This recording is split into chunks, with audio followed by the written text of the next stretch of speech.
Os últimos dias de Santa Jacinta Marto fazem parte de um capítulo pouco conhecido após o extraordinário ciclo das aparições na Cova da Iria. Aparições que aconteceram entre os meses de maio e outubro de 1917. Dos 3 pastorinhos, apenas Lúcia sobreviveu para levar a mensagem de Fátima ao mundo.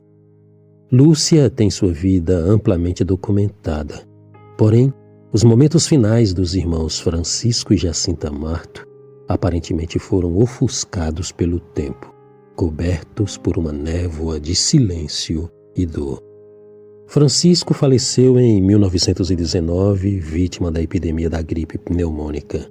Jacinta ficou mais um tempo e enfrentou com impressionante coragem os desafios de uma doença implacável. Foi aqui, neste pequeno quarto, que Jacinta Marto ficou seus últimos dias antes de ser internada no Hospital Dona Estefânia. Foi aqui também que a pequena pastorinha rezou e conversou muitas vezes com Nossa Senhora. Jacinta estava com quase 10 anos e nos últimos 2 anos a sua vida mudou completamente. Foi aqui neste ambiente que a humilde menina oferecia suas dores e sacrifícios pela conversão dos pecadores, sempre a pronunciar os doces nomes de Jesus e Maria. As aparições de Fátima aconteceram em 1917, na pequena aldeia de Aljustrel, Portugal, quando 3 jovens pastorinhos, Lúcia, Francisco e Jacinta, testemunharam uma série de visões extraordinárias da Virgem Maria. Entre maio e outubro daquele ano, a Senhora do Rosário apareceu-lhes 6 vezes na Cova da Iria, e ela transmitiu mensagens de oração, conversão e penitência. A Virgem pediu que as crianças rezassem o terço todos os dias e que fizessem sacrifícios pela salvação das almas e pelo fim da Primeira Guerra Mundial, uma guerra que na altura devastava a Europa. Devastava não apenas no sentido físico, material, geopolítico, mas sobretudo no sentido espiritual. A visão das almas caindo no inferno revelou àquelas crianças a verdadeira realidade do mundo. Estas aparições mudaram radicalmente o cotidiano dos pastorinhos. Se antes estas crianças viviam suas vidas de forma simples e despreocupada, cuidando de seus rebanhos e brincando pelos campos, com aquela experiência das aparições, tudo mudou.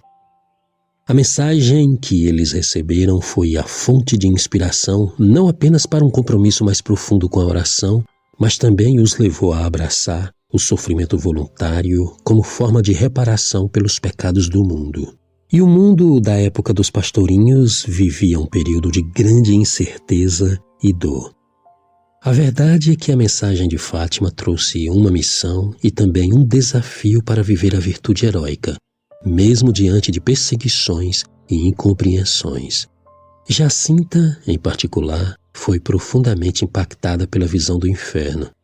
A pequena pastora ficou tão impressionada com o destino das almas perdidas que, embora tivesse apenas 7 anos, assumiu uma vida de penitência e oração extraordinária para a sua idade.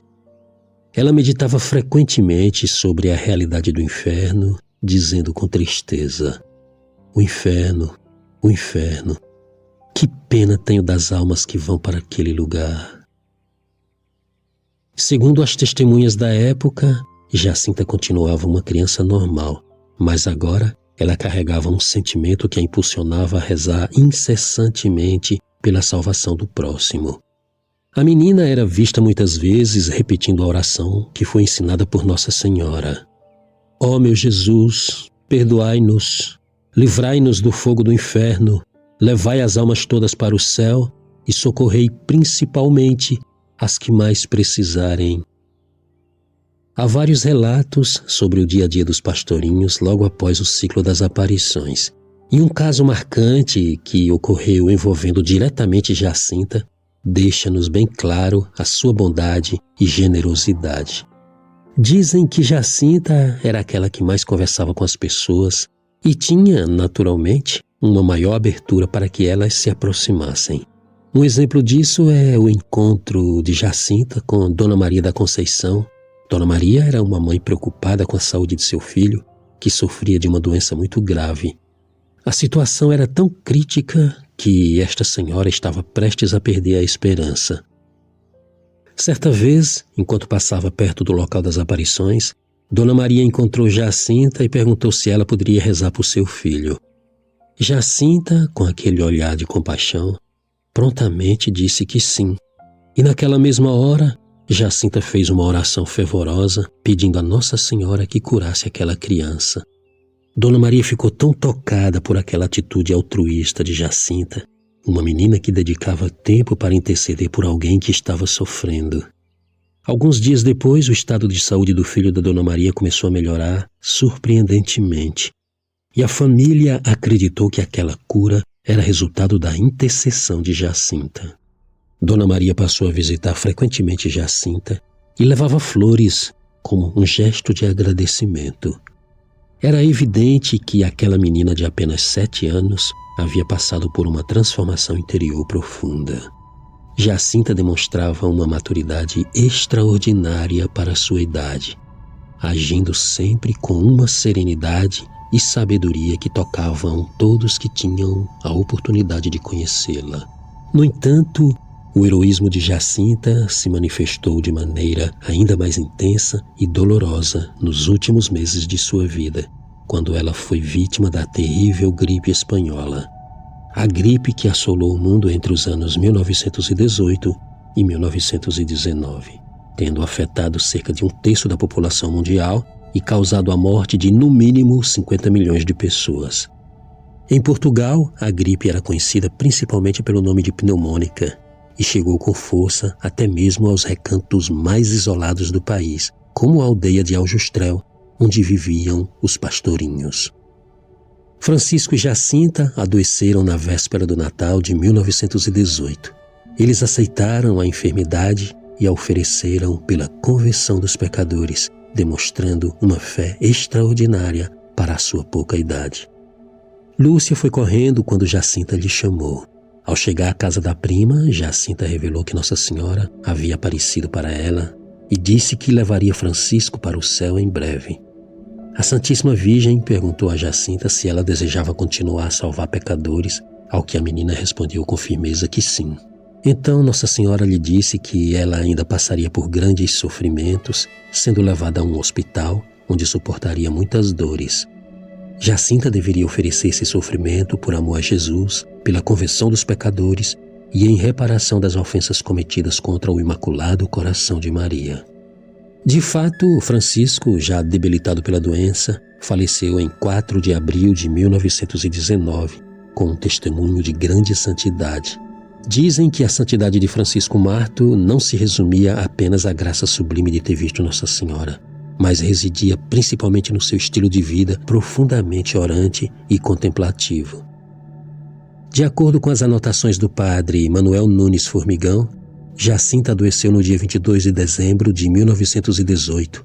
Ficou 8 dias em cama, conseguiu levantar-se um pouco e no dia 13 de janeiro de 1919, ela foi com sua mãe até a Cova da Iria, onde ali pretendia rezar 2 terços.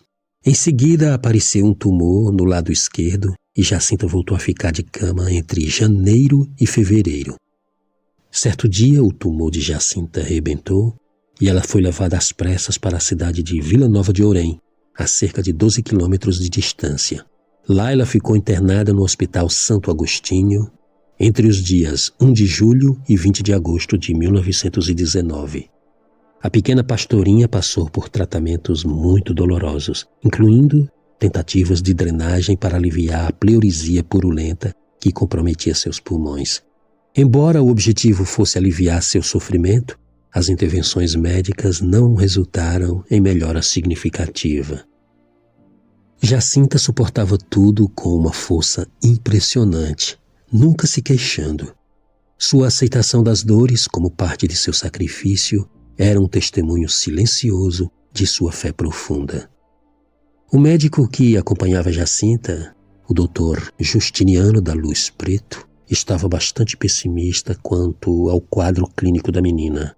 Ele recomendou que a família a levasse urgentemente para Lisboa, pois seria necessária uma nova cirurgia, embora não houvesse garantias de que ela iria sobreviver.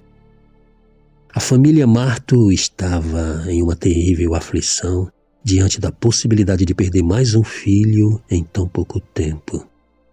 Jacinta ainda resistia à ideia de ir para Lisboa, pois a viagem seria muito longa e cansativa. No entanto, ela mudou de opinião quando Nossa Senhora lhe disse para não ter medo de ir para o hospital. Resignada, a menina aceitou o destino e afirmou que não veria mais sua família, nem Lúcia, pois sabia que seria naquele lugar distante que a Mãe de Deus viria buscá-la para o céu. Desde o final de 1919, muitas pessoas de bem se empenharam com dedicação para tentar salvar a vida de Jacinta. Entre elas estava o padre Manuel Nunes Formigão, que conhecia os videntes desde setembro de 1917.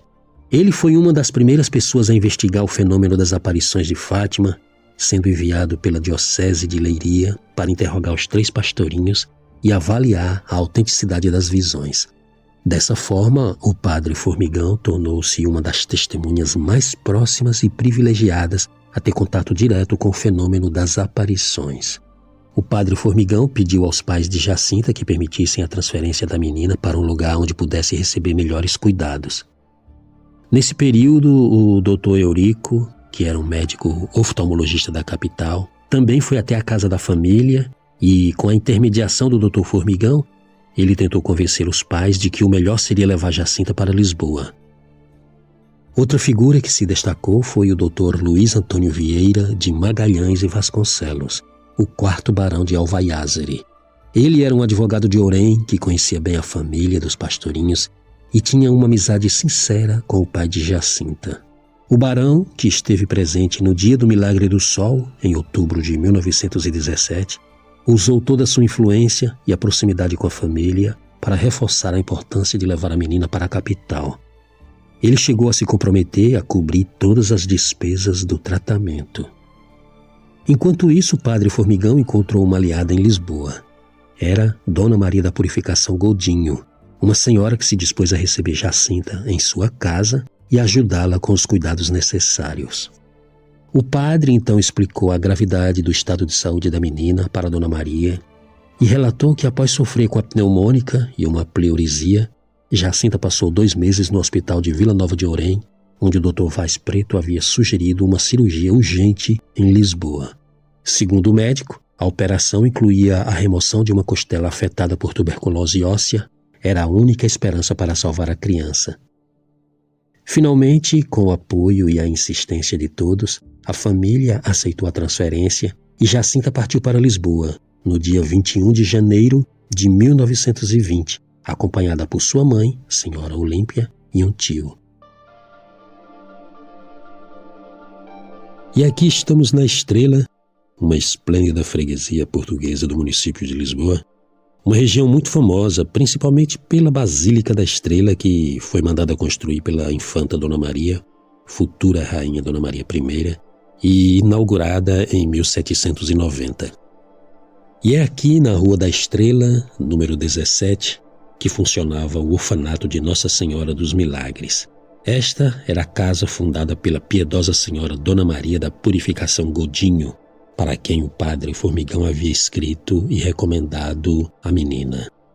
Hoje nesse local fica o Mosteiro do Imaculado Coração de Maria. Na Casa da Estrela, Jacinta passava seus dias em 3 lugares. Aqui neste quarto, nesta pequena cama de ferro, uma cama que, curiosamente, ainda mantém o colchão original. No oratório, no coro alto da capela de Nossa Senhora dos Milagres, e junto à janela da sala, de onde ela podia contemplar o Jardim da Estrela. Para ela, a oração era como respirar, uma comunhão constante com Deus que permeava tudo o que fazia e onde quer que estivesse. E há registros de que, enquanto ela esteve aqui, participava da Eucaristia, recebendo a comunhão diretamente do sacerdote que ia ao seu encontro. Aqui ainda são preservados alguns de seus objetos pessoais, como, por exemplo, o vestido com que ela chegou de Fátima, o terço que usava para rezar todos os dias, a sacola de merenda que ela trazia consigo, além dos cobertores que a aqueciam e a pequena chávena de que usava para tomar suas refeições. Estes objetos são silenciosas testemunhas de sua presença e de sua fé inabalável. Jacinta era uma típica menina do campo. Ela sentia falta da liberdade e da vastidão de sua terra natal. E agora ela estava aqui, numa cidade grande, porém ela não podia sair de casa.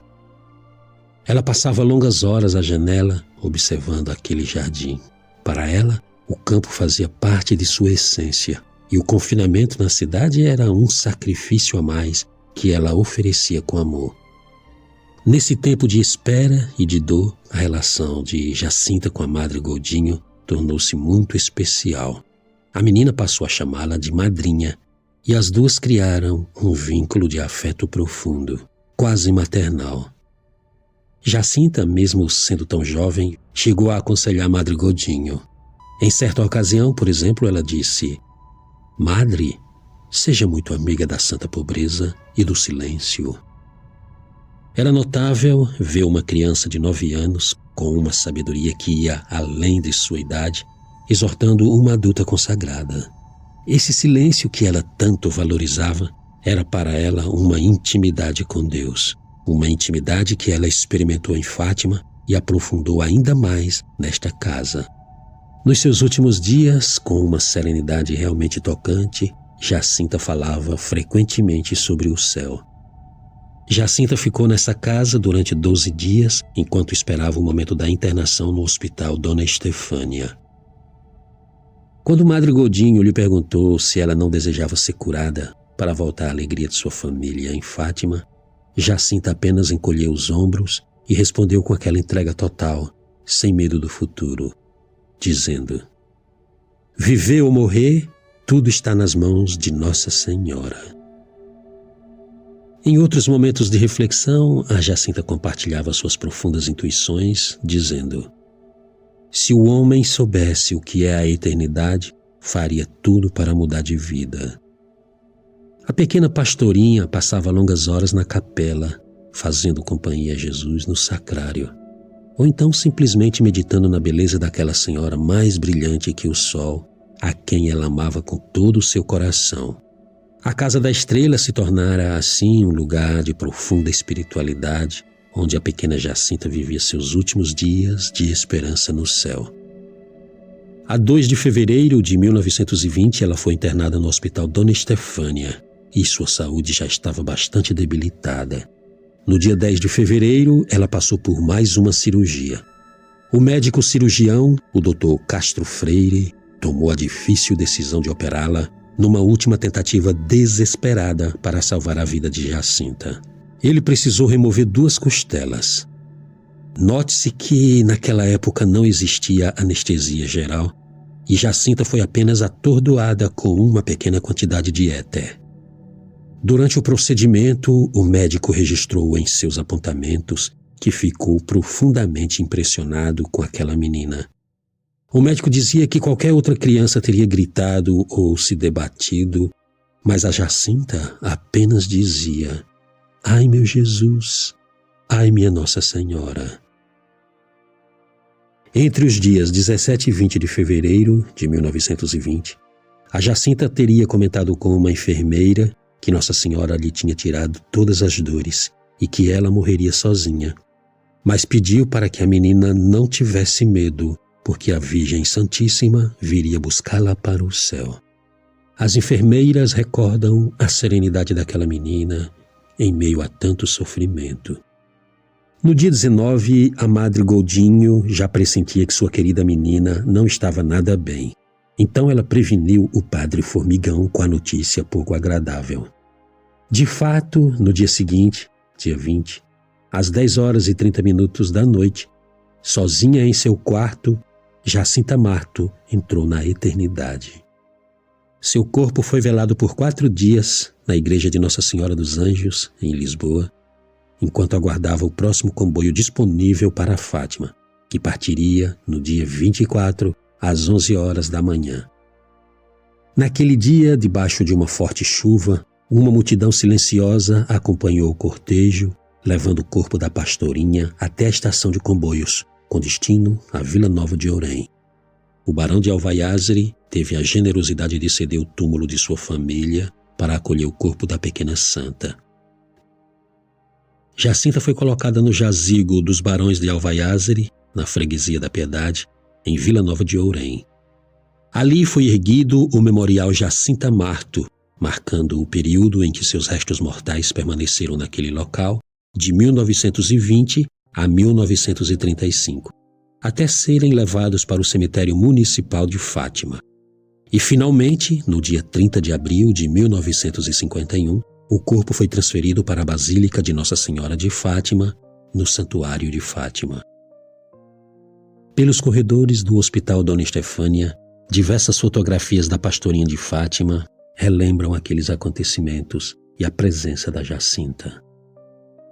Um dos locais mais visitados por peregrinos e pacientes é o memorial dedicado a Jacinta, instalado no 2º andar, o mais próximo possível do lugar onde ela esteve internada. Esta exposição apresenta imagens dos pastorinhos, da mensagem de Fátima, de relatos de jornais da época e de pessoas do hospital que acompanharam Jacinta durante sua estadia. Na parede há uma lápide que relembra os dias de Jacinta neste hospital, testemunhando sua coragem e fé em meio ao sofrimento.